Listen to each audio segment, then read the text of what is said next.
नमस्कार मित्रांनो, आपल्या जवळची एखादी मृत व्यक्ती आपल्याला स्वप्नात दिसली तर आपण घाबरतो आणि या स्वप्नांचा काही अर्थ असेल, ही व्यक्ती आपल्याला स्वप्नात का आली असेल याचा विचार आपण करत राहतो।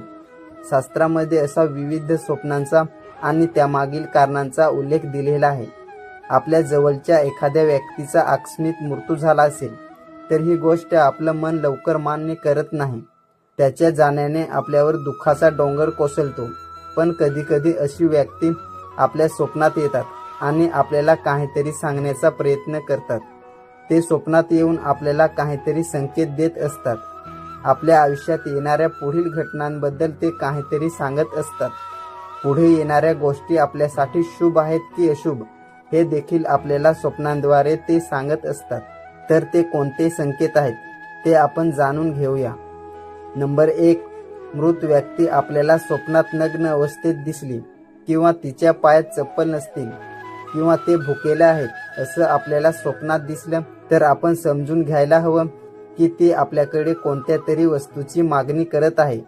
म्हणूनच असे स्वप्न तुम्हाला कधी पडलं तर त्या स्वप्नानुसार ती वस्तू तुम्ही एखाद्या ब्राह्मण देवतांना दान करावी किंवा एखाद्या गरजू व्यक्तीला ती वस्तू दान करावी। दान करताना मनोमन आपण अशी इच्छा व्यक्त करा की मी हे दान करत आहे, ते माझ्या मृत पूर्वजांपर्यंत नातेवाईकांपर्यंत जावं आणि त्यांची इच्छा पूर्ण व्हावी।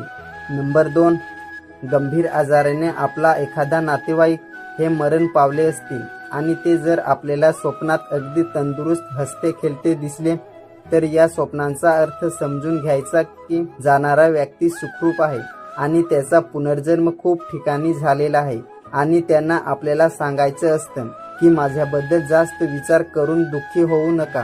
स्वप्नशास्त्रात अशा स्वप्नांना आश्वासित स्वप्न असे नाव दिलेले आहे।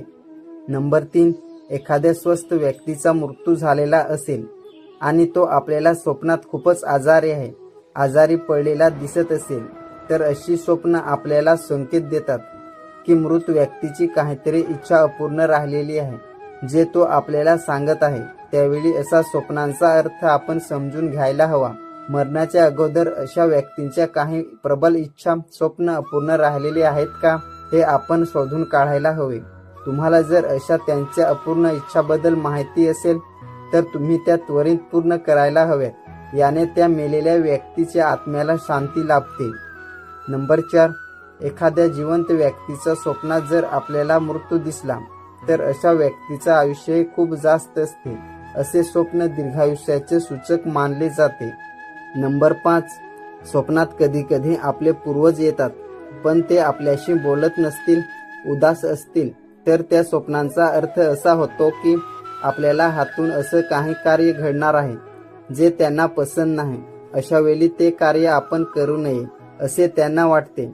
पण जर स्वप्नात येऊन त्यांनी आपल्याला हसत मुखाने आशीर्वाद दिला तर आपण जे कार्य हाती घेतलेलं आहे त्यापासून ते आनंदित आहेत आणि त्या कार्यात आपल्याला 100% यश मिळणार आहे असे समजावे। नंबर 6, एखादी स्वर्गवासी व्यक्ती आपल्याला स्वप्नात खूप उंच आणि आपल्यापासून फार दूर गेलेला दिसत असेल तर अशा स्वप्नांचा अर्थ होतो की त्या व्यक्तीला मोक्ष प्राप्ती झालेले आहे।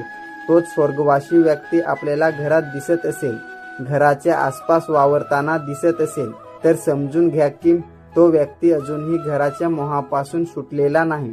अजूनही आपल्या परिवाराला तो आपल्या छत्रछायेखाली ठेवू इच्छित आहे। अशा प्रकारचं स्वप्न जर तुम्हाला पडलं तर तुम्ही अमावस्येच्या दिवशी पितृ शांती करायला हवी। पितरांच्या तृप्तीनिमित्त गायीला, ब्राह्मणांना, गरजूंना वस्तूंचे किंवा अन्नाचे दान करायला हवे। याने आपल्या पितरांची शांती होते।